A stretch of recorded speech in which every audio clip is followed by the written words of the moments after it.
On se retrouve maintenant au panier numéro 4. Donc, pas de mendo dans celui-là.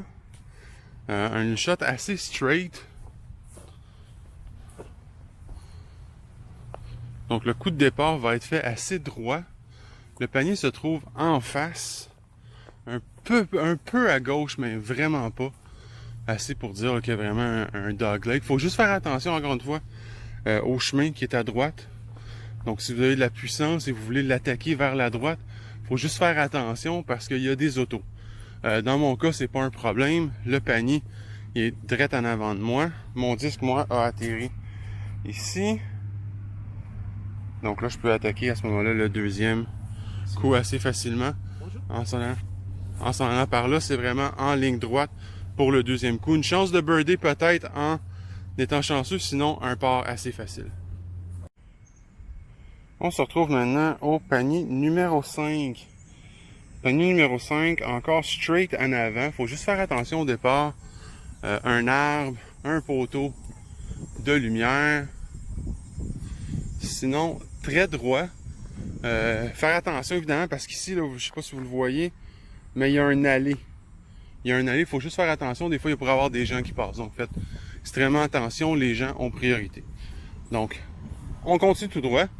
Un peu de feuillage qui cache un petit peu le panier vers le haut. Donc, si vous jouez votre shot haute, ça peut être problématique. Sinon, une shot assez droite où on peut passer à droite à travers le banc, mais il faut faire attention, évidemment, s'il y a des gens. Et donc, on voit le panier en tant que tel qui est quand même un peu protégé avec des arbres à droite et à gauche, des petits arbres, beaucoup de feuillage qu'on voit ici avant d'arriver au panier. Même le panier en tant que tel, un peu protégé par les branches de ce sapin-là. Donc un bon petit défi ici pour ce panier-là, pour le panier numéro 5.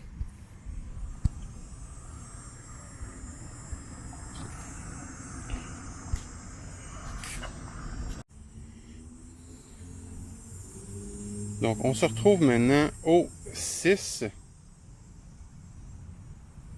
Et on va vous montrer ça. Un peu d'arbre, évidemment, vous allez voir lors de ce panier-là. Le panier, présentement, on le voit pas beaucoup. Il est vraiment caché un peu en arrière. Je pense que si je me tasse ici, on le voit un peu plus. Je sais pas si vous voyez, là, le panier, il est dans le fond ici. Là.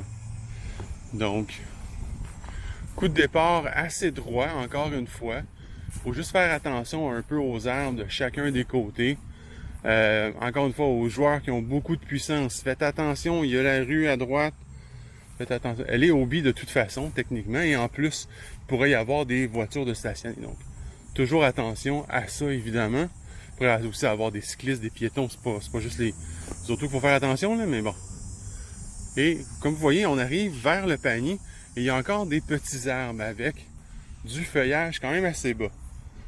Donc, qui peuvent venir un peu compliquer vos lancers vers le panier. Et on arrive vers le beau panier numéro 6. J'ai vu déjà dans les premières critiques que certains disent que les paniers sont un peu hauts. Moi, j'adore ça. J'aime le fait que le panier soit un petit peu plus haut. J'aime pas ça quand il est trop bas, personnellement. Ça, c'est un choix personnel. Puis j'aime le fait de jouer à différents endroits où les paniers sont de hauteurs différentes. Donc, ça nous permet de faire des coups différents, de se tester, de se challenger sur différents paniers. Le panier numéro 6.